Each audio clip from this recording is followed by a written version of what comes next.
గల్లా మాధవి ఎమ్మెల్యేగా ప్రజలకు మంచి చేస్తుందనే అక్కసుతోనే తమపై అసత్య ఆరోపణలు చేస్తున్నారని ఆమె భర్త గల్లా రామచంద్రరావు అన్నారు. వెంకట్రావు అనే వ్యక్తికి తనకు ఎలాంటి సంబంధం లేదని అన్నారు. ఆయన్ను కొట్టామని బెదిరించామని అసత్య ప్రచారాలు చేస్తున్నారని ఆరోపించారు.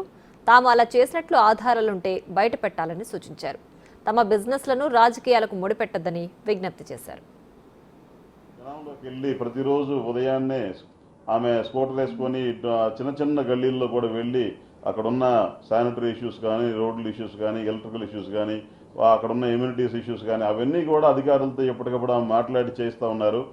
ఈ క్రమంలో ఆమెకు మంచి పేరు వస్తుంది. ఆ మంచి పేరుని ఇలాంటి లిటిగెంట్ రూపంలో వచ్చిన వాటితో ఎలాంటి ఇలా మంచి పేరు సర్వీసెస్ ప్రజాసేవ చేయాలనే ఉద్దేశంలో ఉన్న వ్యక్తుల్ని డిస్టర్బ్ చేసే స్థాయిలో ఎవరు ఎంకరేజ్ చేయొద్దని నేను ప్రత్యేకంగా మిమ్మల్ని రిక్వెస్ట్ చేస్తున్నాను.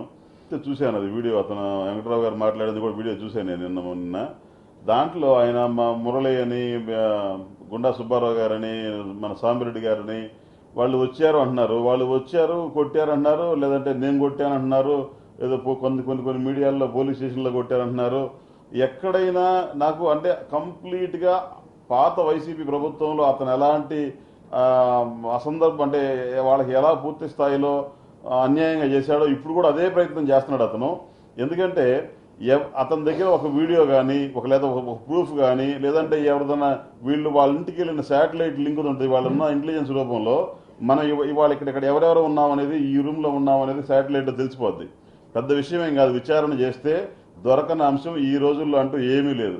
కాబట్టి అసత్యాలని వాళ్ళు వెల్లడించడం వల్ల దాన్ని నిజమని నమ్మే అవకాశం ఉండదని నేను అనుకుంటున్నాను.